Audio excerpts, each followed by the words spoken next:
Hello friends, it's Evelyn here with the Lady Luna, who is asleep as usual. A huge welcome back to the channel, my friends, and if you're new here, hello, it's great to meet you and to see you here.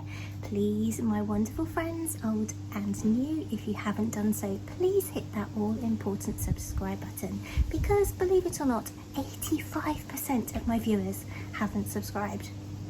Is that you? Hit that button for me, my friends. Now, as you can see, it's a really nice sunny day here in the Scottish Highlands, and Luna and I are taking full advantage of it. As you can see, I'm wearing last week's yoga set, and after some yoga in the garden earlier today, Luna and I are now having a nice relax. So my friends, the love for the stash busting creation videos carries on today with a little look at how you can use all those pieces of scrap fabric, even the tiniest bits, to create things that are sewing friendly and also things that you can wear. So without further ado, my friends, let's talk some scrap stash busting.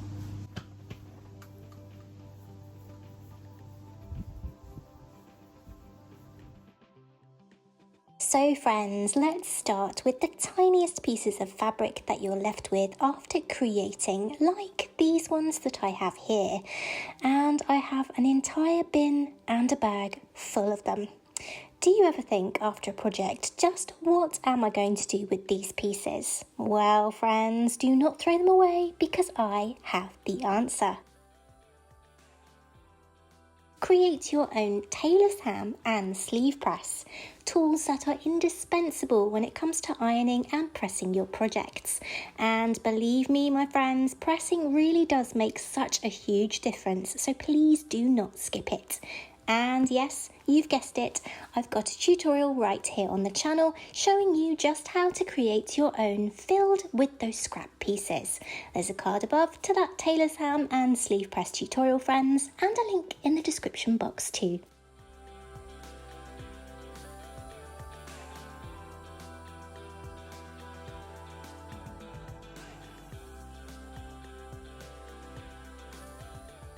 And what about those longer, thinner remnants? Well, yes, I've got a solution for those too. Check out how I create belts 3 different ways.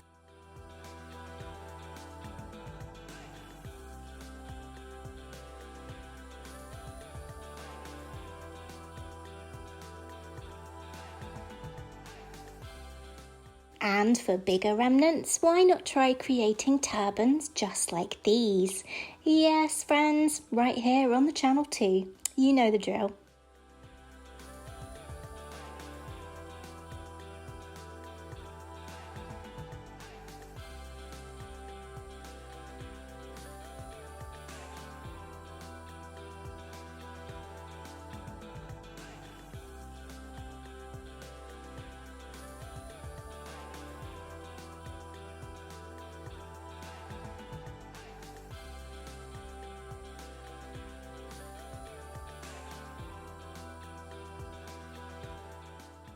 And speaking of headwear, and also because I love you, I've got another brand new project for you for those larger remnants right here.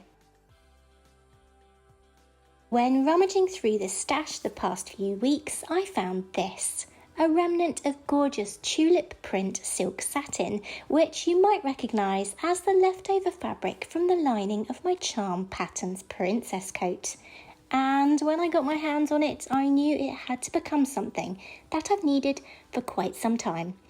A hair bonnet. My hair has been really breaking this past year, and I had no idea that this could be a side effect of anaesthesia. And I'm staying blonde with no intention of stopping that, so something has to give. So it's time to do something about it, friends, and that silk satin right here is just the thing I need.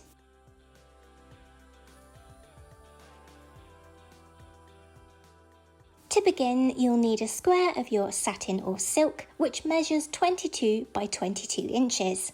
Satin or silk is recommended here, friends, as apparently it's super kind and good for your hair. Who knew? Fold your square in half and then in half again, so it's effectively folded into quarters. Grabbing a ruler or tape measure, measure out from the folded corner by 11 inches from that corner out across the fabric, drafting a circular curve.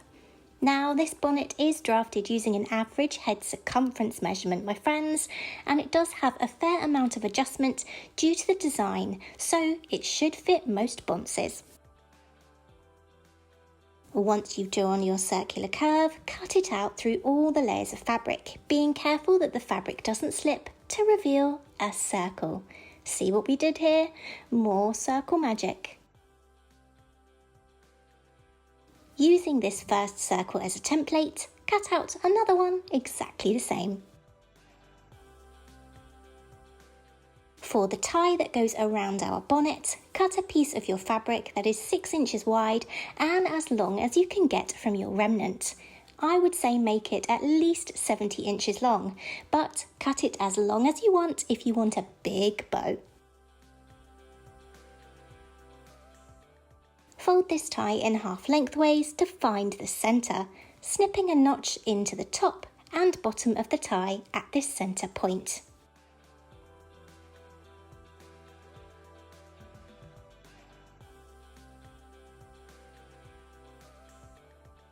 Snip 2 further sets of notches 11 inches to the left and 11 inches to the right of this centre notch. This will help us later when we come to attach the bonnet and tie together. Back to those circles, and we're going to cut out a wedge for the nape of the neck.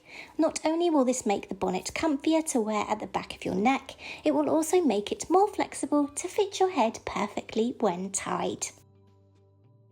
Grab those 2 circles and place them on top of each other and fold them in half like so. Taking a pen and a ruler or tape measure, mark 3 inches out and 3 inches down from one of the folded edges as seen here. Then join those 2 marks with a curved line.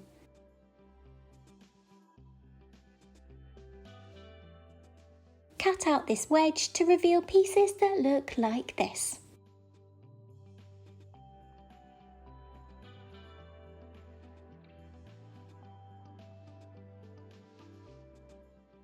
Time to get sewing finally, beginning with that funny little wedge on your circle pieces.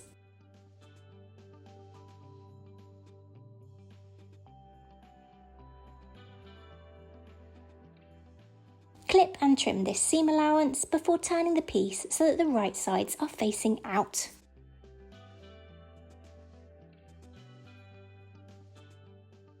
Next up, run a long length gathering stitch all along the outside of the remaining circle, stitching the 2 circles together. Now onto that tie. Start by pinning from the outer notches to the ends of the tie and along the short ends, then get stitching.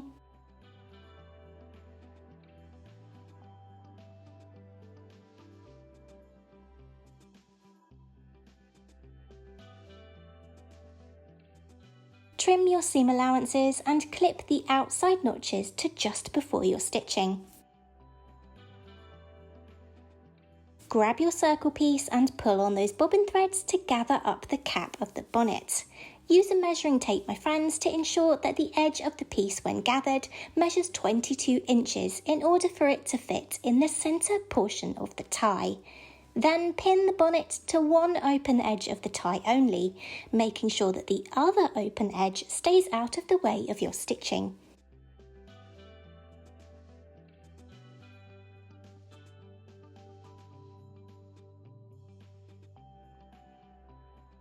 To finish the bonnet, fold the seam allowance of the remaining raw edge to the inside before pinning it onto the bonnet and neatly hand stitching it in place for a super neat and smooth finish.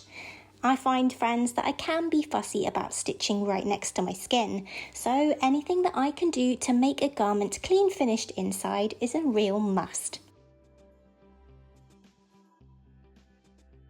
And now it's time for the reveal.